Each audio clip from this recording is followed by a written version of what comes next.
Espírita ensina para a gente, de provas e expiações, a gente já vai estar falando muito sobre isso, para explicar as dores que nós sentimos, as angústias que nós sentimos, as dificuldades pelas quais nós passamos, e como a doutrina espírita consegue nos dar entendimento sobre tudo isso, por isso ela é chamada de o Consolador Prometido, porque vem essencialmente, o que a doutrina espírita vem trazer para a gente é consolo. É uma doutrina que traz consolo. Passamos a entender, passamos a compreender, vamos desenvolvendo a nossa fé, avançamos para a fé raciocinada, e como fala aqui o Espírito que deu a mensagem, né? Quando o homem quiser olhar dentro de si mesmo e entender que a sua caminhada para Deus obedece a caminhos próprios. Então, cada um de nós está escrevendo nesse livro em branco da reencarnação o seu próprio caminho, a sua própria jornada, com as nossas escolhas, com as nossas decisões, porque a maior democracia que existe é a democracia das leis divinas. Porque a democracia da lei divina ela é perfeita, ela nos respeita, mas fundamentalmente Deus nos ama. E a gente pode até começar desse ponto, no nosso estudo de hoje, sempre lembrando assim...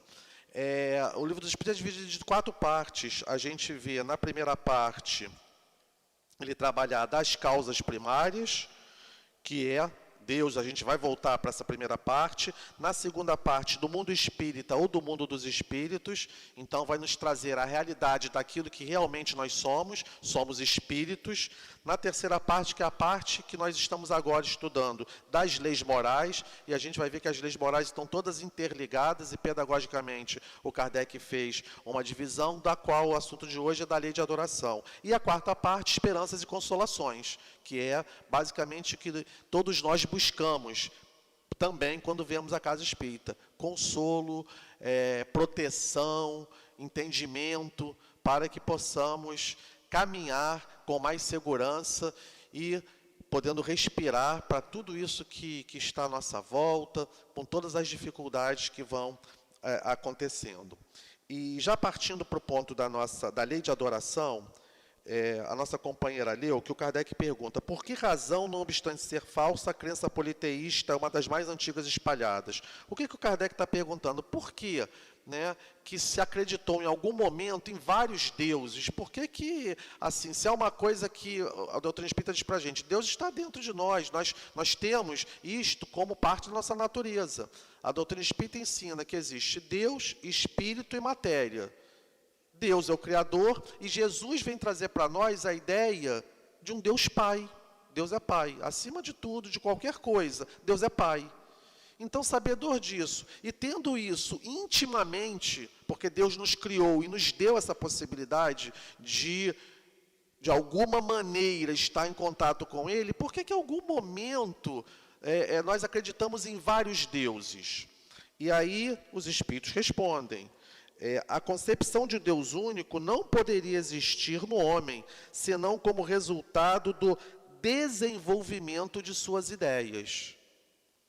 Então, o que eles estão dizendo? E a mensagem de hoje, Progresso Incessante, vem falando isso. E vamos tentar, então, arrumar isso que ele está dizendo, desenvolvimento das suas ideias. A doutrina espírita vem mostrar para a gente que nós não estamos do berço ao túmulo. O desenvolvimento das nossas ideias não começa quando nascemos no berço e não finaliza no túmulo. E mais do que isso, a doutrina espírita avança para dizer que são vários berços e vários túmulos, porque nós somos espíritos. Viemos à vida, encontramos o berço metaforicamente no nosso início de jornada, caminhamos uma jornada, vem o desencarne, o espírito volta. É isso que os espíritos estão dizendo, quando eles falam aqui que senão como resultado do desenvolvimento das suas ideias. A ideia é que eu venho, nasço, tenho uma jornada, desencarno, volto para o mundo espiritual, tenho uma etapa no mundo espiritual, volto para a vida material, novamente a mesma jornada e volto, fazendo vários ciclos e vou desenvolvendo as nossas ideias.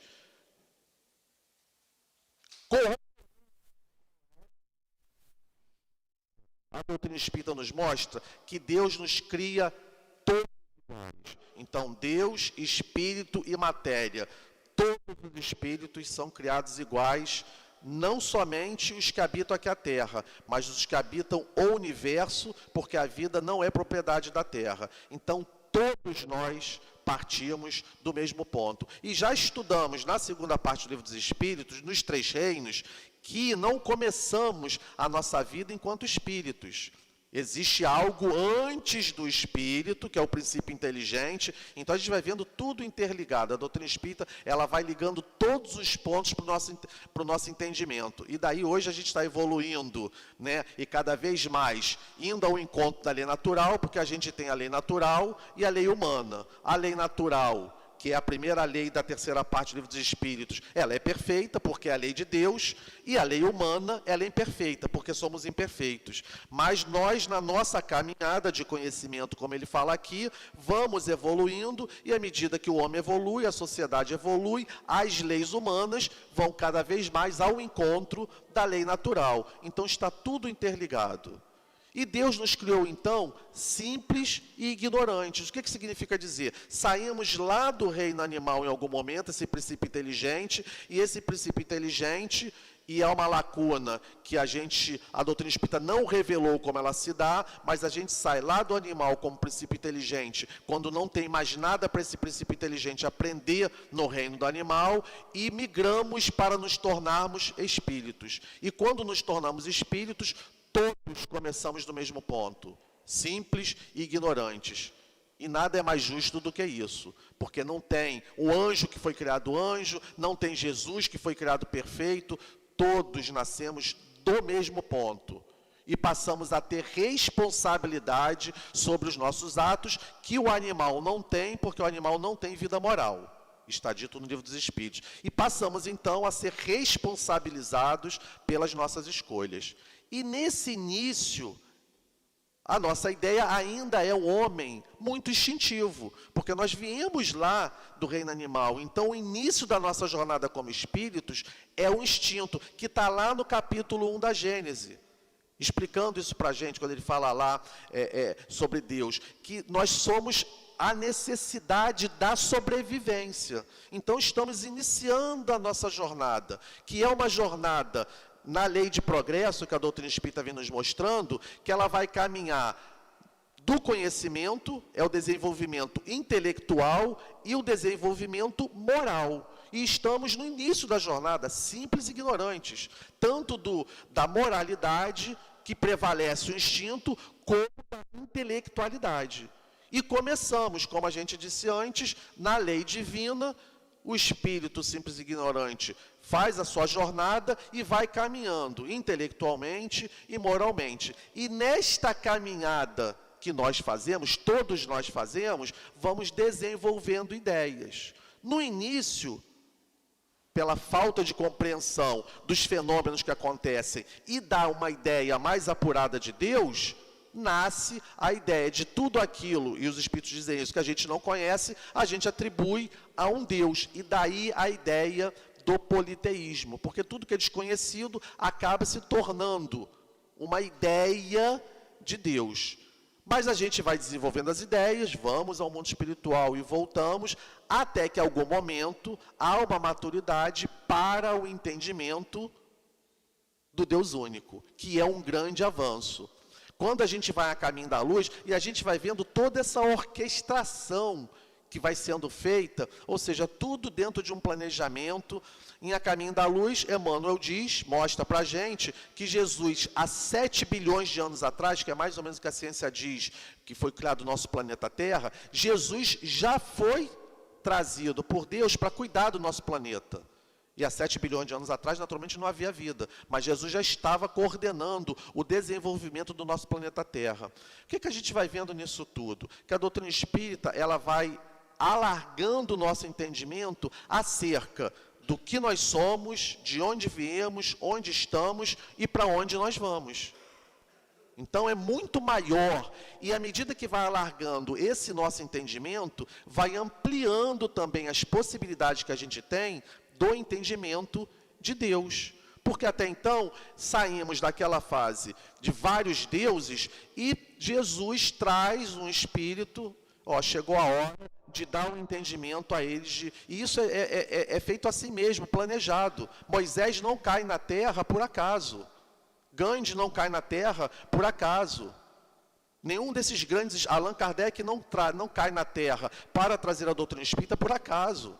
São espíritos que são escolhidos para virem e ajudarem a organizar o nosso planeta, tanto nas questões morais quanto nas questões intelectuais. Jesus, quando veio, ele em pessoa, é como a gente pegasse um presidente da empresa e viesse lidar ali nos comezinhos. Ele saiu de onde estava, da sua grandeza, e veio ele mesmo trazer a mensagem para nós. E qual foi a preocupação de Jesus? A moral. Porque ele sabia que intelectualmente nós avançaríamos como avançamos. Mas a nossa grande necessidade são as questões morais. Porque para as questões morais, nas questões intelectuais, a gente trabalha com a mente, com o cérebro, com o entendimento. As questões intelectuais são muito importantes, mas o mais difícil é o trabalho, e como a natureza mostra, o carbono que vira diamante. É trabalho de séculos. Trabalhar internamente, como o Espírito diz aqui, enfim, quando o homem quiser olhar dentro de si mesmo e entender a sua caminhada para Deus, obedece a caminhos próprios. Trabalhar internamente, burilar o carvão que nós somos enquanto espíritos imperfeitos, para chegar no diamante, que é Jesus, é uma estrada longuíssima, é uma estrada difícil, é uma estrada árdua, porque o simples ignorante nasceu com instintos. Então a gente tem que passar por essa fase, e tem uma passagem no Evangelho que para mim é um poema, que eu vou trabalhar daqui a pouquinho, essa passagem, porque Lázaro traz toda a evolução humana num parágrafo.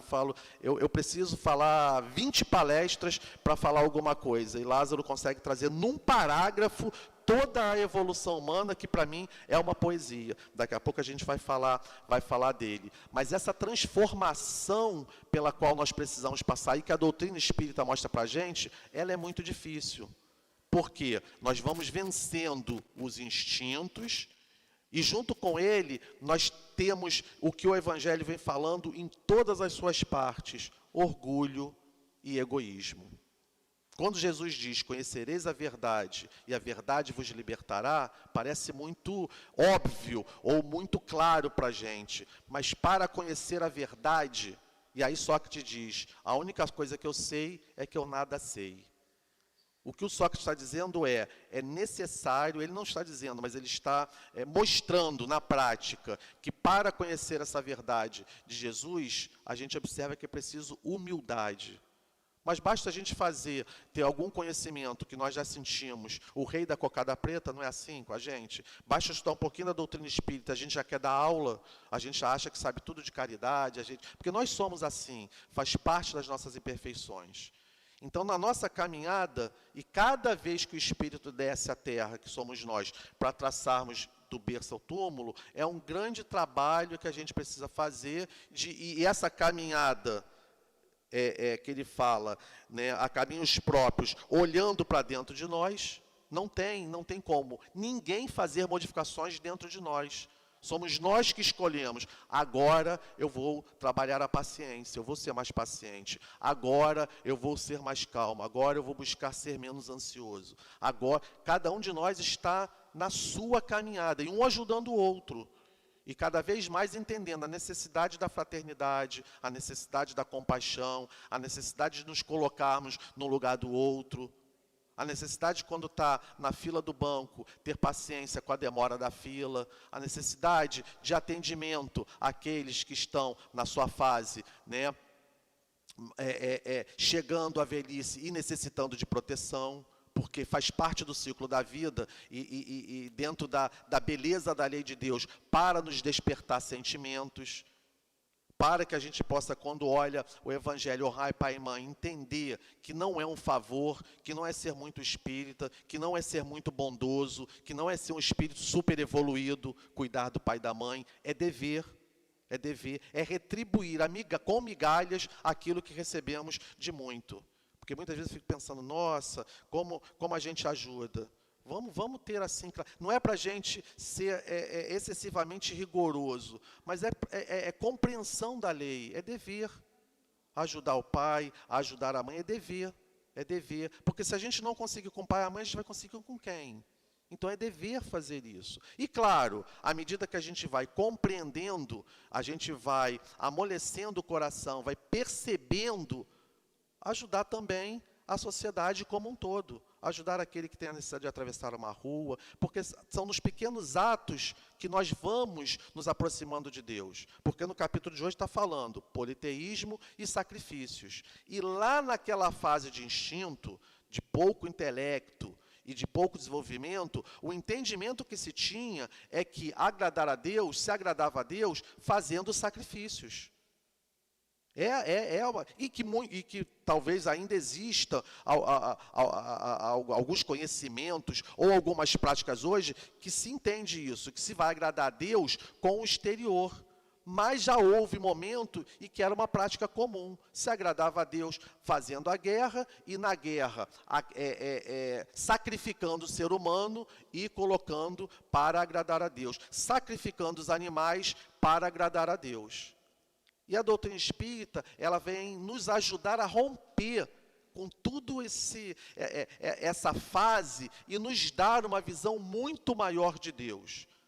Principalmente quando vai trabalhando na nossa mente que Deus não é uma figura, Deus não é um espírito, Deus não é, embora a gente até precise de alguma maneira entender dessa forma, mas Deus não é um velhinho de barba, que está lá em cima, com a bengalinha, nos ajudando. Deus não é um espírito, não é uma forma.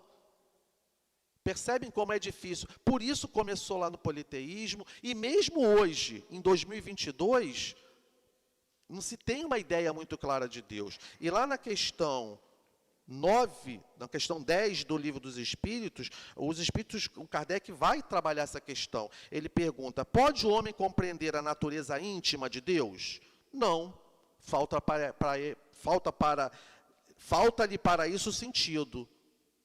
Aí o Kardec, mas falta o sentido? Que sentido? O que é isso? Falta o sentido. Aí o Kardec continua perguntando, será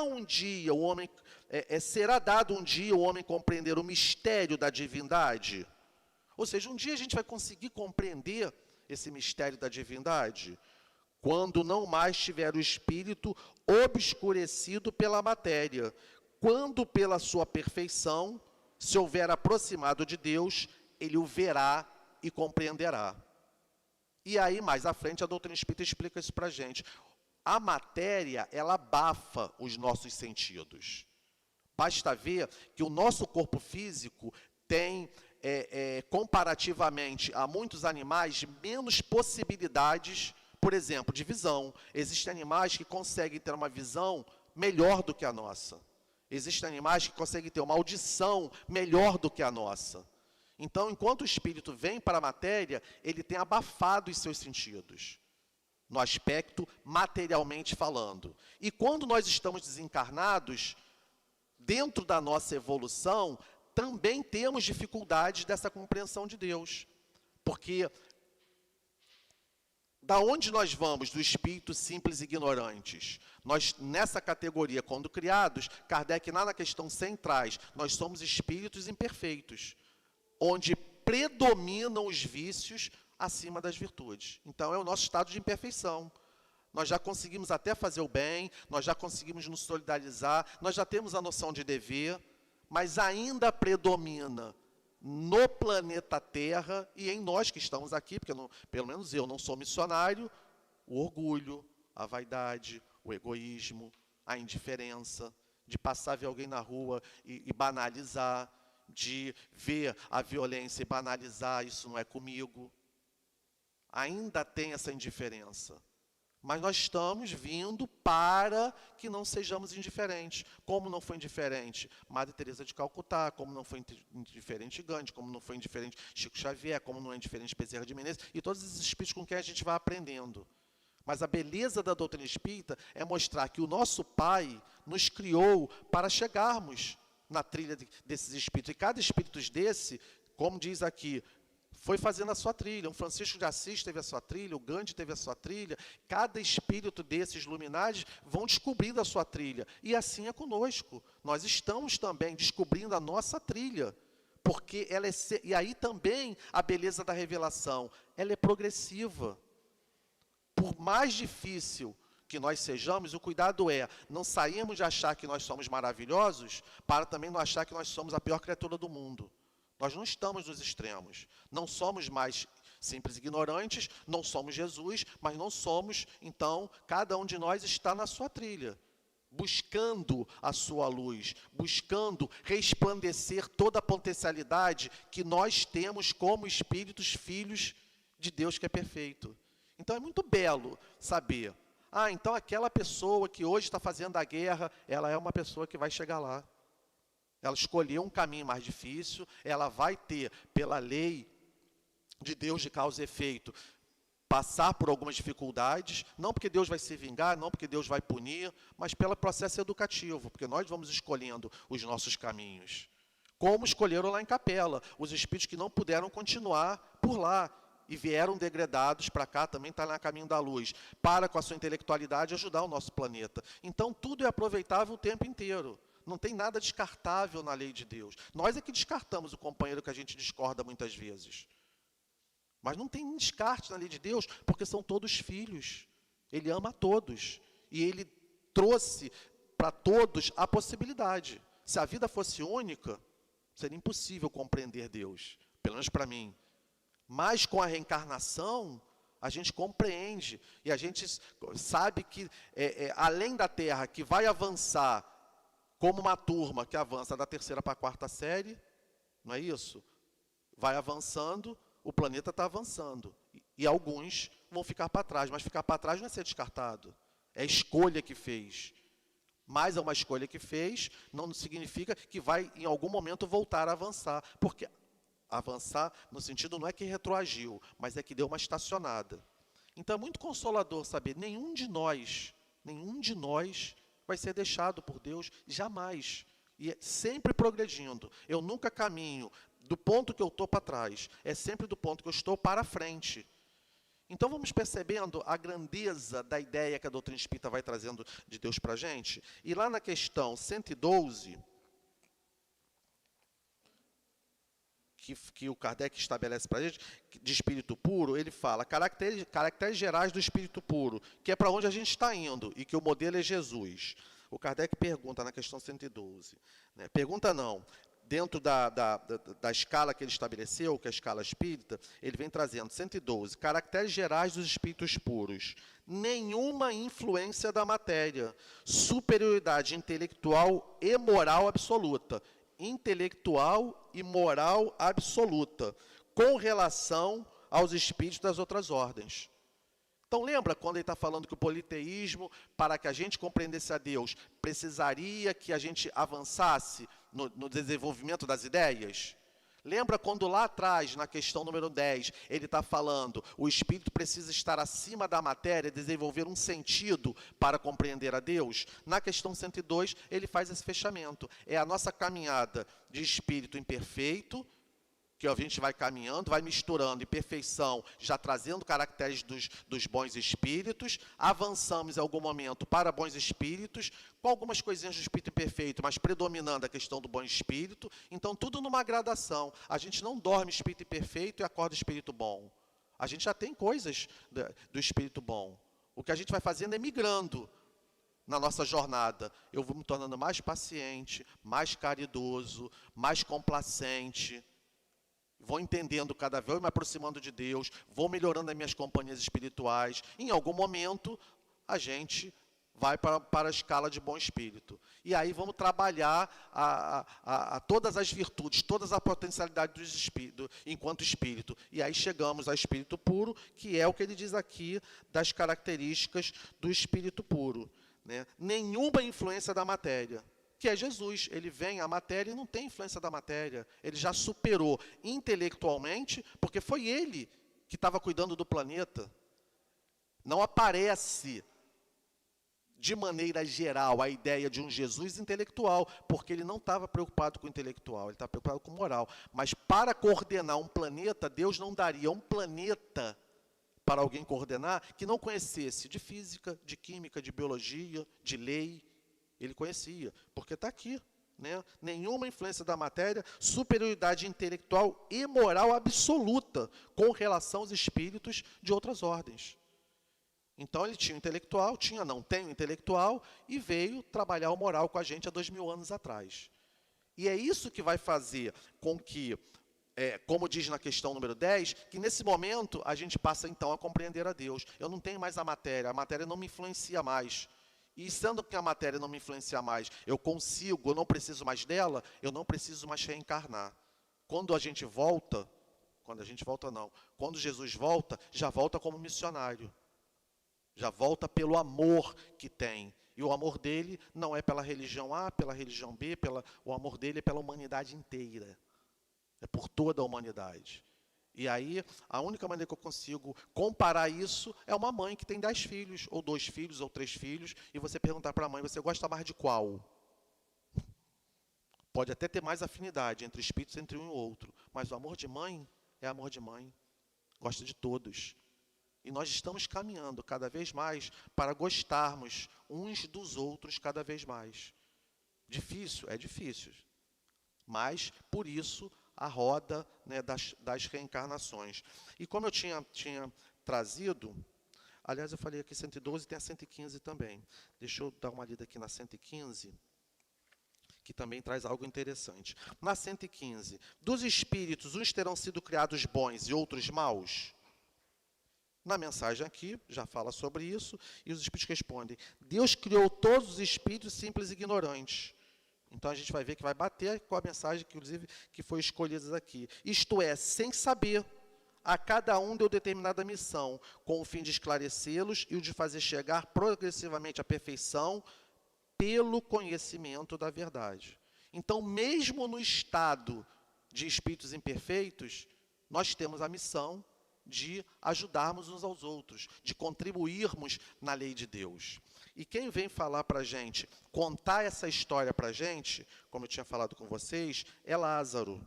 Lázaro traz o que para mim é uma poesia, eu vou acabar um dia aprendendo essa poesia, porque é uma passagem que me fala muito ao coração. Está lá no capítulo Amar ao Próximo como a si mesmo, nas instruções de espíritos, e é Lázaro, e vamos observar a beleza, né? E eu espero que eu consiga trazer a beleza para vocês, porque a gente vai lendo, e à medida que a gente vai lendo, a gente vai cada vez mais compreendendo. Lázaro diz assim para a gente, a lei de amor. Quer dizer, Kardec intitulou essa mensagem de Lázaro como a lei de amor. E vem falando assim, o amor resume a doutrina de Jesus toda inteira, porque é o sentimento por excelência.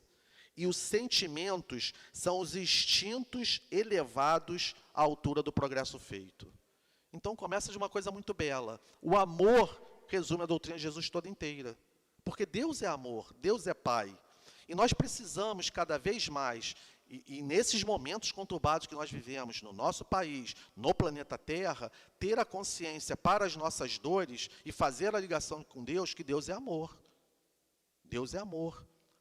Porque muitas vezes a gente pensa assim, onde está o Pai que não está me vendo? Onde está o Pai que está me deixando passar esse sufoco e não está comigo? O Pai está o tempo inteiro do nosso lado. O Pai nunca nos abandona. Se uma mãe não abandona o filho, o Pai não nos abandona. Nós é que, por falta de compreensão, podemos até passar esses pensamentos, mas o Pai está ao nosso lado. Mas por que sofro? Bom, aí é uma outra questão. Sofro porque, em algum momento, e claro que não é tão simples, quando eu estou sofrendo, fazer essas reflexões, mas a doutrina espírita vai trazendo para a gente a maneira de refletir, para que a reflexão propague em nós, no nosso íntimo, a não revolta, propague em nosso íntimo a conciliação com Deus. Por que sofro? E também está no Evangelho. É só olhar para a nossa vida. O que nós fizemos na nossa vida que nos levou a esta situação? Não identifiquei nada. Então, se não foi nesta vida, está numa vida pregressa. Ah, mas isso não ajuda o meu sofrimento. Não ajuda para a resposta imediata, mas nos dá a causa que está em nós mesmos, para evitar o atalho de achar que o culpado é o vizinho, o culpado é o chefe do meu trabalho, o culpado é o meu irmão, o culpado é o meu filho, o culpado, de maneira geral nas religiões, é o diabo ou o demônio. Não tem externo culpado. Nós estamos num processo dentro da lei de progresso, com uma grande oportunidade e por necessidade, e a figura que sempre me vem quando eu penso nisso, porque não é simples entender o perdão, não é simples. Quando uma pessoa tem, e no mundo de provas e expiações, no mundo ainda que tem tanta desavença, tanta dificuldade, a pessoa que acaba de perder o ente querido porque alguém tirou a vida do seu ente querido, a gente dizer perdoa, não é simples. Não é simples. Naquele estado de dor absoluta, uma dor absoluta não, mas uma dor devastadora de perder alguém muito querido num estado de violência, não é simples. Dizer perdoa. É preciso ir, e por isso a doutrina espírita vai trabalhando o entendimento de que Deus é justo, de que Deus é bom, de que Deus é misericordioso, para que nós tenhamos a semente desse entendimento, para que nos momentos difíceis a gente possa deixar essa semente florescer. Porque aquela situação dolorosa que nós estamos passando, ela tem uma causa. E se nós não sabemos a causa, é a nosso benefício. Porque se soubéssemos, não estaríamos preparados para lidar com a causa. Por quê? Porque a causa somos nós. Não passamos por grandes sofrimentos em que a causa não seja nós. E se não sabemos, é mais uma prova da misericórdia de Deus, que, pelo esquecimento, nos protege de algo que poderia ser mais devastador do que aquele grande sofrimento. A descoberta do que nós fizemos para passarmos por aquele sofrimento. Somos protegidos. E, em algum momento, isto será revelado, porque está gravado no nosso perispírito. Mas será revelado dentro da lei de amor. Não é revelado como vingança, como nós queremos. Então, quando a gente se apropria da palavra justiça para nos vingarmos, não tem conciliação. A vingança é, de novo, entrar em contradição com a lei de Deus e deixar de nos libertarmos pelo que nós estamos passando, pelaquela dor que vem nos ajudar e entrarmos de novo na necessidade futuramente de reparação. É muito difícil, gente, é muito difícil. Eu nunca passei por uma dor desse tamanho, mas é a doutrina espírita que vai regando a semente, é o ensinamento de Jesus que vai regando a semente dentro de cada um de nós, para que em momentos mais difíceis nós possamos fazer a nossa opção. Eu vou considerar, eu vou refletir, eu vou procurar entender ou eu vou me vingar. São escolhas que a todo momento a gente vai fazer. E por isso, a Casa Espírita, em sua grande parte, trabalha as sessões de trazer o espírito do outro lado da vida para algum esclarecimento, que é o que a gente entende como processo de obsessão. Que, num planeta de prova e expiação, relação de encarnado com desencarnado. Então, tem alguém que foi prejudicado do outro lado da vida, que vem fazer justiça por aquele que hoje está no seu processo de caminhada. Só que os papéis invertem, porque aquele que quer fazer justiça um dia precisa voltar, e aquele que está no seu processo volta ao mundo espiritual. E cabe a cada um de nós romper esse ciclo. Porque enquanto o ciclo não é rompido, a gente fica na roda das vinganças. E a vingança, ela não traz paz, ela não resolve. E mais do que isso, Deus não precisa da nossa vingança para fazer justiça. Por quê? Porque tudo que nós fazemos está na nossa consciência. Tudo que nós fazemos está registrado. E nós só nos libertamos do que nós fazemos quando nos conciliamos com a lei. Hoje acho que não tem muito, eu dou muito esse exemplo, né? Chega um momento em que a gente ganha consciência do nosso dever. E a gente só se sente livre quando a gente cumpre com o que precisa. Exemplo, hoje não tem muito, mas alguns de nós vai lembrar, o carnê da Casa Bahia, não é isso? Né? Ou quando a gente vai comprar um imóvel de 60 meses, de 10 anos, a gente vai ali prestação a prestação. E a felicidade que é quando a gente quita a última prestação da Casa Bahia, ou a última prestação da casa própria, ou é o estado de consciência. Eu só me sinto em paz quando eu termino a minha obrigação. Porque eu estipulei, né, pagar as prestações, guardadas as devidas proporções, porque Deus não é credor, Deus não cobra dívida, Deus não está pobre. Nós, enquanto espíritos, em algum momento, o estado de consciência acontece. Não é no tempo que nós que fomos ofendidos pelo espírito que vai estar no estado de consciência quer. É no tempo dele. Mas ele vai chegar, todos nós, prejudicando alguém, do outro lado da vida, o estado de consciência acontece. É igual à terra. Tem aquele que não tem consciência. Cara, não vou pagar nada, deixa o carnê vencer, deixa me processar. Não tem compromisso em cumprir com seus deveres. Não cumpre o dever com o pai e com a mãe, não cumpre o dever com a Casa Bahia, não cumpre o dever...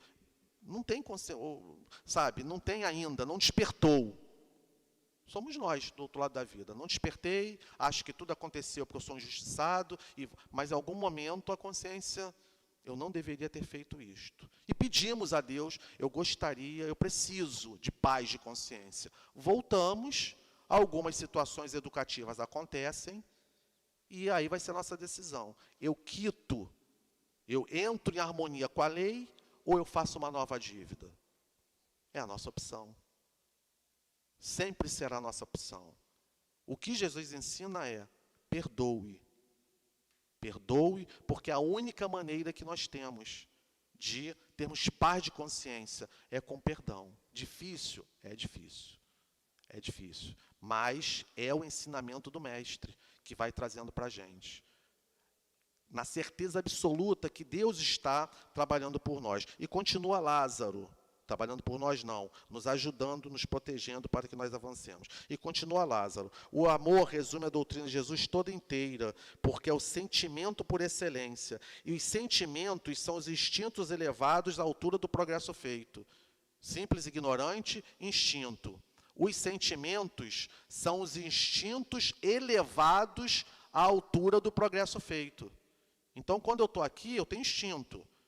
Vou e volto, vou e volto, vou e volto. O instinto elevado à altura do progresso feito. Eu passo a ter sentimentos. Continua Lázaro. Em sua origem, o homem só tem instintos. Simples e ignorante. Por isso era politeísta. Por isso acreditava em sacrifícios de animais, em sacrifícios de humanos, que é a nossa lição de hoje. Em seu início, o homem só tem instintos. Quanto mais avançado e corrompido, só tem sensações. Então, além do instinto, o que é o instinto? Fogo, eu saio correndo. Porque até hoje a gente tem esses instintos. Mas é o instinto de conservação, é o instinto que eu preciso matar a minha fome. Então, só tem instintos. É a sobrevivência. No seu início, o homem é a sobrevivência. Quando mais avançado e corrompido, só tem sensações. Então, a gente avança para ter sensações. Mais instruído e purificado tem sentimentos. Então, ele faz essa gradação. Instinto, sensações e sentimentos. E aí vem a poesia. E o ponto delicado do sentimento é o amor. Então, todos nós, instinto, sensação, sentimento. E o ponto mais delicado do sentimento é o amor. Não o amor no sentido vulgar do termo, mas esse sol interior que condensa e reúne em seu ardente foco todas as aspirações e todas as revelações sobre-humanas. Não é uma poesia, esse grande amor? E qual é o exemplo para a gente desse grande amor? Materialmente falando, para mim é a mãe, a maternidade. Esse grande amor, exemplo de amor. E se a gente quiser ir além, esse grande amor, o foco desse amor para nós é o modelo, é Jesus. E indo mais além, a gente pensa nesse Deus Pai. Porque tudo no universo vem do amor de Deus. Tudo está debaixo do amor de Deus. E continua Lázaro, para fechar esse parágrafo, a lei de amor substitui a personalidade pela fusão dos seres, extingue as misérias sociais.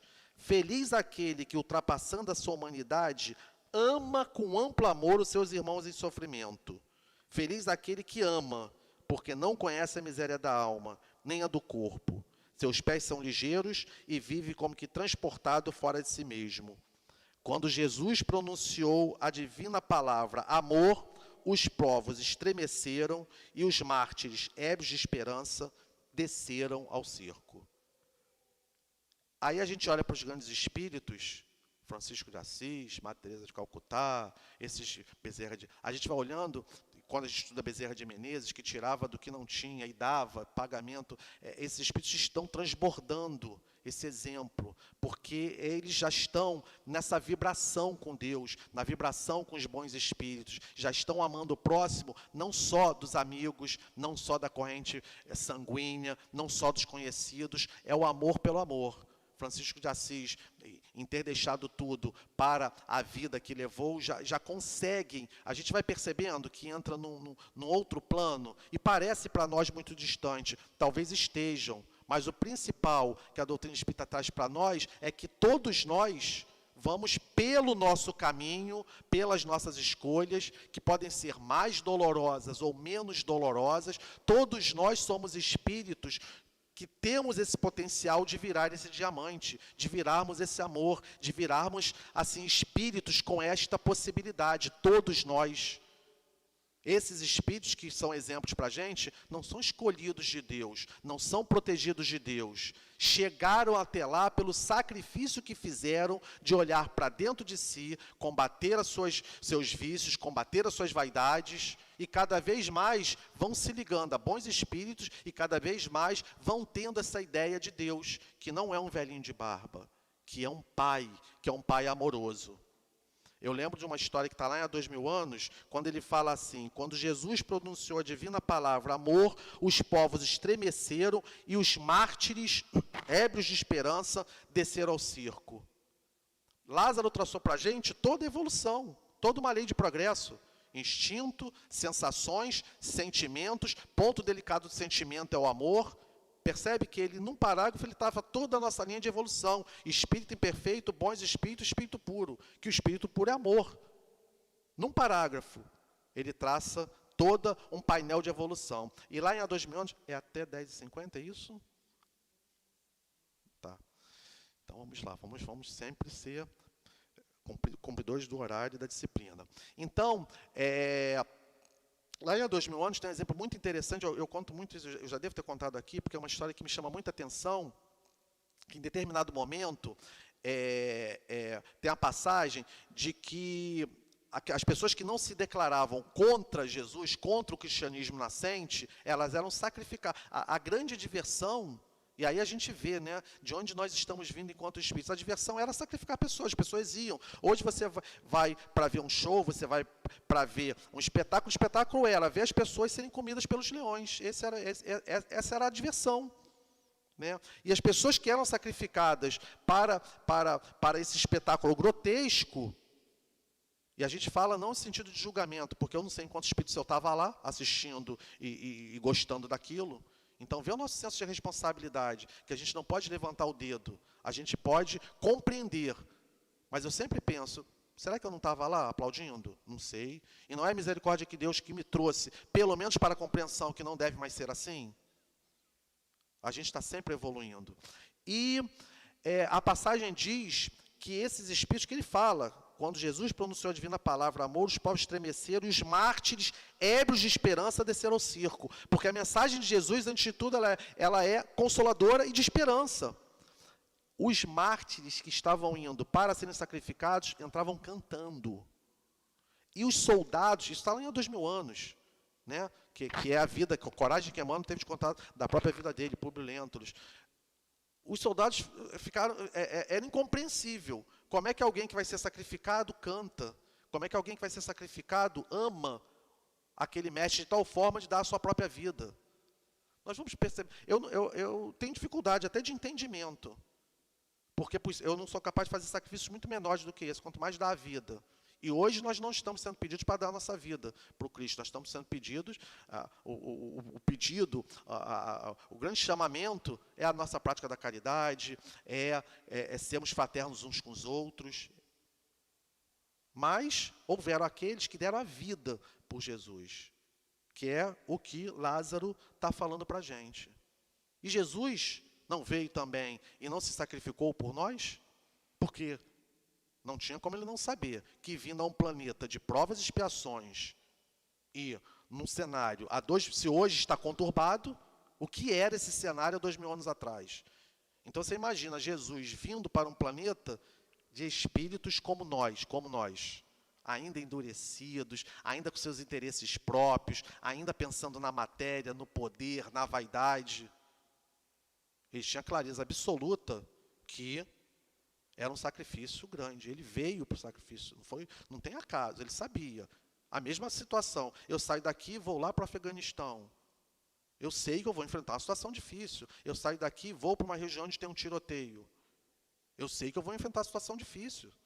Não precisa ser nenhum gênio para saber. Ali vai ser difícil. É a mesma situação do mestre, mas ele veio sacrificialmente para nos ensinar, para dar o exemplo. Jesus não foi um teórico, ele não escreveu nada.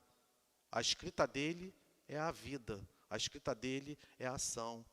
Porque ele fez esse caminho, né? Que, enfim, quando o homem quiser olhar dentro de si mesmo, entender que a sua caminhada para Deus, que já não é mais um Deus politeísta, que já não precisa de sacrifício dos animais, né? Obedece a caminhos próprios, que não os do mundo.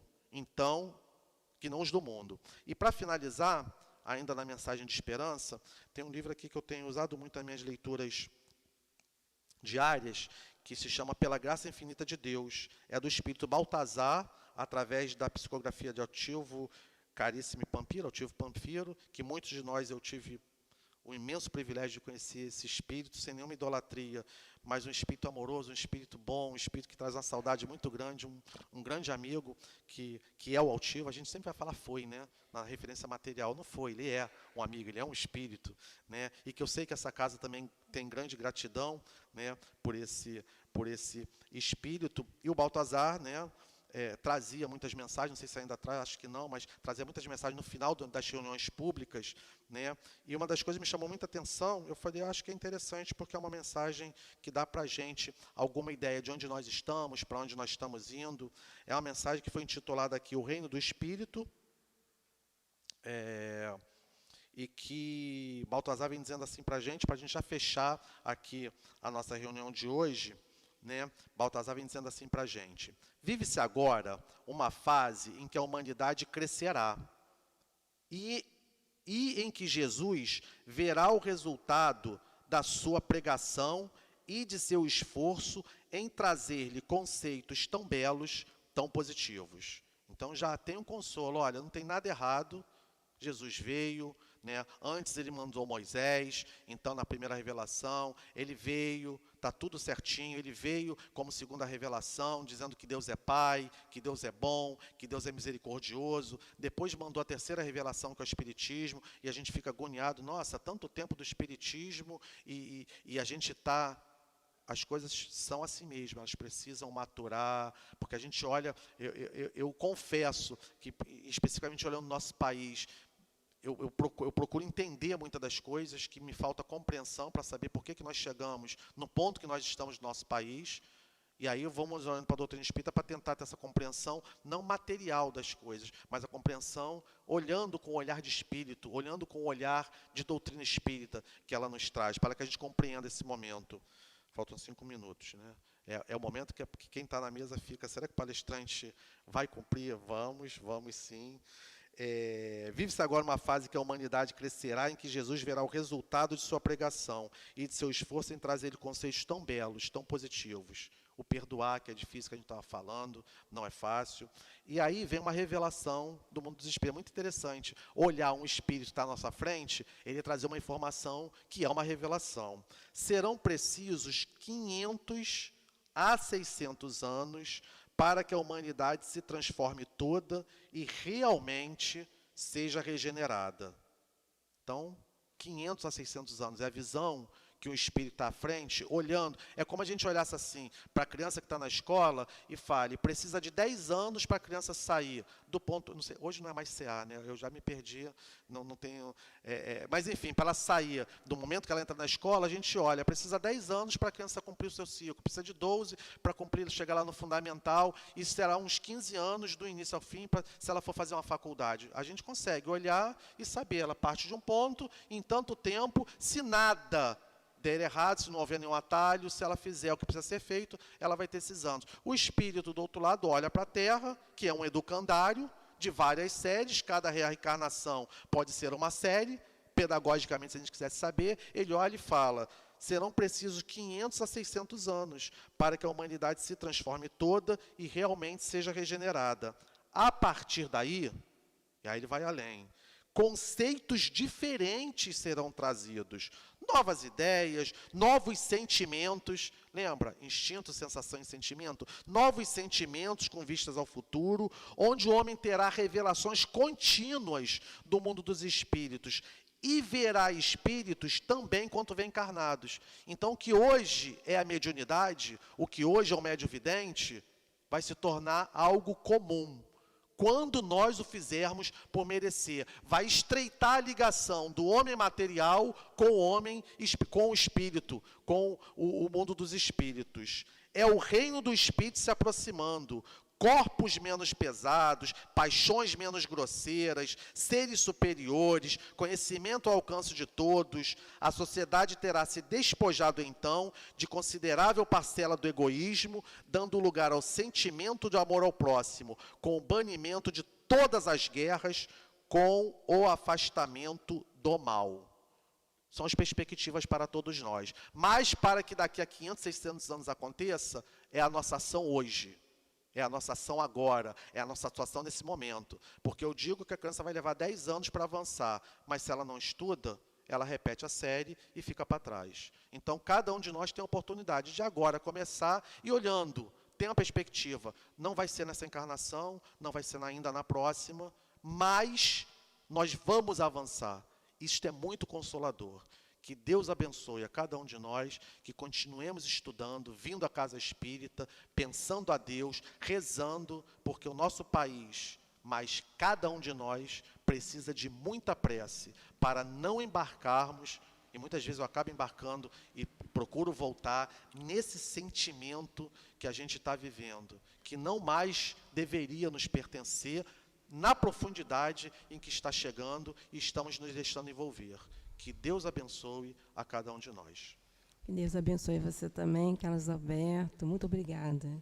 Muita reflexão, né, na nossa manhã, para a nossa semana toda aí, né? Muito bom. Que você possa estar sempre conosco, Carlos. Hoje, nós vamos ler no Evangelho, o capítulo 21, haverá falsos cristos e falsos profetas. Então, a gente vai ler o item 11, Jeremias e os falsos profetas. Eis o que diz o Senhor dos Exércitos. Não escuteis a palavra dos profetas que profetizam e que vos enganam. As revelações que eles anunciam saem dos seus próprios corações e não do que aprenderam da boca do Senhor. Dizem aqueles que blasfemam contra mim. O Senhor disse, vós tereis a paz. E a todos aqueles que andam na corrupção do seu coração, disseram, não virá sobre vós o mal algum, mas quem dentre eles assistiu ao conselho do Senhor, viu e ouviu a sua palavra, quem considerou a sua palavra e a ouviu, e eu não enviava esses profetas, e eles corriam, não lhes dizia nada, e eles profetizavam por si mesmo. Eu ouvi o que disseram os profetas em meu nome, profetizando a mentira e dizendo: tive um sonho, tive um sonho. Até quando essa imaginação estará no coração dos profetas, que profetizam a mentira e cujas profecias são apenas as seduções do seu coração? Portanto, se esse povo, ou um profeta, ou um sacerdote vos perguntar dizendo: qual é o fardo do Senhor? Vós lhes direis: vós mesmos sois esse fardo, e eu vos lançarei bem longe de mim, diz o Senhor. Está em Jeremias capítulo 23. É sobre essa passagem do profeta Jeremias que eu quero conversar convosco, meus amigos. Deus, falando por sua boca, disse: é a visão do seu coração que os faz falar. Essas palavras indicam claramente que já naquela época os charlatões, os que gostam de se glorificar, abusavam do dom de profecia e exploravam, abusavam consequentemente da fé simples e quase cega do povo, predizendo coisas boas e agradáveis por dinheiro. Essa espécie de fraude era bem generalizada na nação judia, e é fácil de compreender que o pobre povo, na sua ignorância, estava na impossibilidade de distinguir os bons dos maus, e era quase sempre vítima daqueles que se dizem profetas, mas que, na realidade, não passavam de impostores ou de fanáticos. Não há nada mais significativo do que essas palavras: eu não enviava esses profetas, e eles corriam, não lhes falava nada, e eles profetizavam. Mais adiante ele disse: tenho ouvido esses profetas que profetizavam a mentira em meu nome, dizendo: tive um sonho, tive um sonho.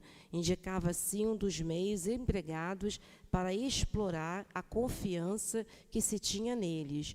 O povo, sempre crédulo, não pensava em contestar a veracidade dos seus sonhos ou das suas visões. Achava isso bem natural e sempre convidava esses profetas para falarem. Após a palavra do profeta, ouvi os sábios conselhos do apóstolo João, quando diz: não acrediteis em todos os espíritos, verificai se os espíritos são de Deus, porque entre os invisíveis também existem os que se satisfazem em fazer vítimas, quando consente oportunidade. Essas vítimas são bem entendidos médios, que não tomam precauções. Temos aí, sem dúvida alguma, um dos maiores obstáculos contra o qual muitos se chocam, notadamente quando são principiantes no espiritismo. É para eles uma prova da qual só podem sair triunfante, com muita prudência. Aprendei, portanto, antes de qualquer coisa, a distinguir os bons dos maus espíritos, para que não vos transformeis vós mesmos em falsos profetas. O Espírito Luz, em 1861, trouxe essa mensagem para Allan Kardec. Vamos pedir aos nossos queridos médios que se posicione para a hora do passe.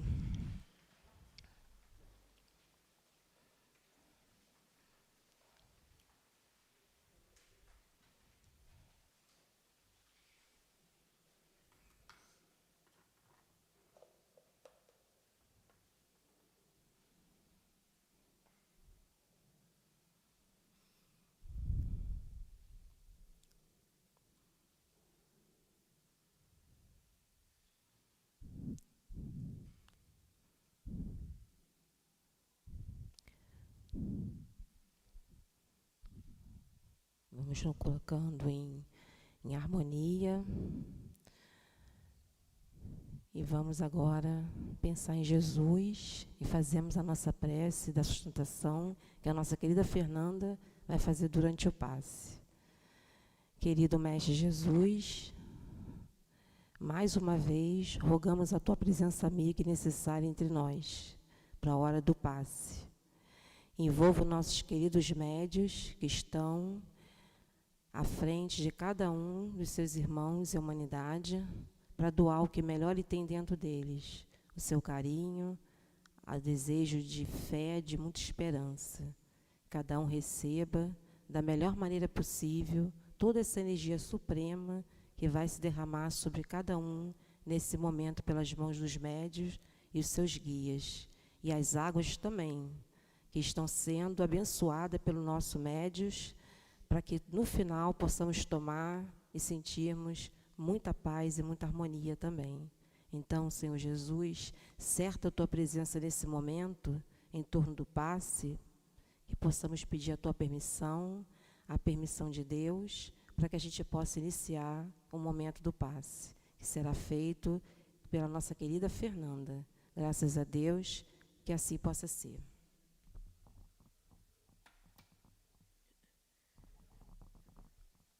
Graças a Deus. Essa passagem de Jeremias, demonstrando que já naquele tempo havia os charlatões e os vaidosos que abusavam do dom da profecia, explorando o simples pelo dinheiro. Também havia quem alertava o povo contra os falsos profetas, que deveria ser pouco ouvido, visto que até hoje, com o avanço da ciência e das possibilidades de estudos para a maioria, são muitos que deixam iludir por eles, pela boa ou má fé ou pela falta de discernimento. Com o Espiritismo, entendemos que Deus se expressa nas suas obras e através dos seus filhos, que já alcançaram grau evolutivo que lhes permitem ser seus mensageiros, colaboradores, diretos na sua obra. Assim, espíritos elevados se manifestavam em nome de Deus, através da mediunidade dos que tinham a tarefa de auxiliar o progresso do povo judeu. Falam a visão dos seus corações, não da boca do Senhor. Essa é uma frase muito significativa, demonstrando que os falsos profetas falam por si mesmos, do que os seus corações e as suas mentes estão cheios, para beneficiarem-se, vivendo à custa dos incautos. Eu não enviava esses profetas e eles corriam, não lhe falavam nada e eles profetizavam, enganando simples e ingênuos, limitados nos seus raciocínios e conhecimentos. Quanta coisa se faz ainda hoje, em nome de Deus, em ações grosseiras e totalmente distantes das leis divinas, pela vontade de domínio, de poder. Vemos governos levantando seus povos à guerra, em nome de Deus e da religião. Muitos sofrem no plano espiritual, após o desencarne, e nas futuras reencarnações, os que se arvoram em missionários divinos ou não, pois são responsáveis por todas as consequências dos seus abusos, das suas mentiras, das suas mistificações, em si próprios e em todos os que ouviram e os seguiram. Tenho ouvido o que disseram os profetas, que em meu nome profetizam a mentira e dizem: sonhei, tenho sonhado. Jeremias já alertava sobre os recursos dos sonhos e das visões, que não podem ser comprovados por terceiros, já usados naquele tempo e frequentes ainda hoje nos mistificadores e enganadores. E o autor recomenda que se reflita sobre as palavras dos apóstolos São João. Não acrediteis em todos os espíritos, mas provai se os espíritos são de Deus, porque a morte do corpo por si só não torna ninguém diferente do que quando era em um corpo de carne. No além, como aqui, as transformações, a reeducação se fazem pela vontade e esforço do ser, e não por situações externas, como é a morte do corpo físico, liberando o espírito imortal para continuar exercendo a vida em outro plano. Então, lá como cá, existem os que se dedicam ao mal, que buscam enganar sempre que se encontra a oportunidade. Os enganados são os médios que não estudam as leis da mediunidade, que, como toda faculdade, exige estudo perseverante e sério, discernimento, amor no seu uso. São enganados também os que aceitam como verdade tudo que os espíritos dizem, sem análise e crítica. Graças a Deus.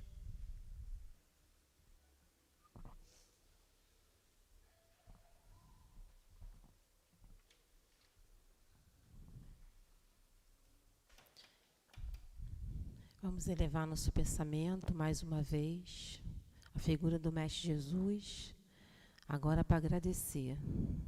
Obrigada, Mestre Jesus, Obrigada a toda essa espiritualidade dessa casa, que nos envolve com tanto amor e carinho, Clarencio.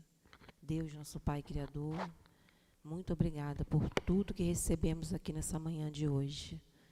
Essas reflexões da palestra que foram trazidas com tanto amor para todos nós.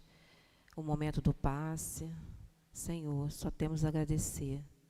E pedindo como somos, pedimos para que o Senhor possa continuar nos envolvendo na Tua doce e serena paz, para que a gente possa sair daqui fortalecidos na fé, com ânimo, com coragem e com decisões mais para o amor. Que não esqueçamos, Senhor, do amor. Então envolva nesse momento o nosso planeta, envolva os nossos governantes, envolva aqui a nossa casa espírita, envolva todos nós, Senhor, para que o amor possa reinar nos nossos corações e no nosso planeta Terra. Que seja em Teu nome, Mestre Jesus, em nome de toda essa espiritualidade amiga que nos envolve com tanto carinho, em nome de Clarencio, em nome de irmão Plácido, em nome de Maria, Mãe Santíssima, mas sobretudo em nome de Deus, nosso Pai Criador, que de nossa parte possamos dar por terminada a reunião pública da manhã de sábado. Que assim possa ser, Senhor, graças a Deus.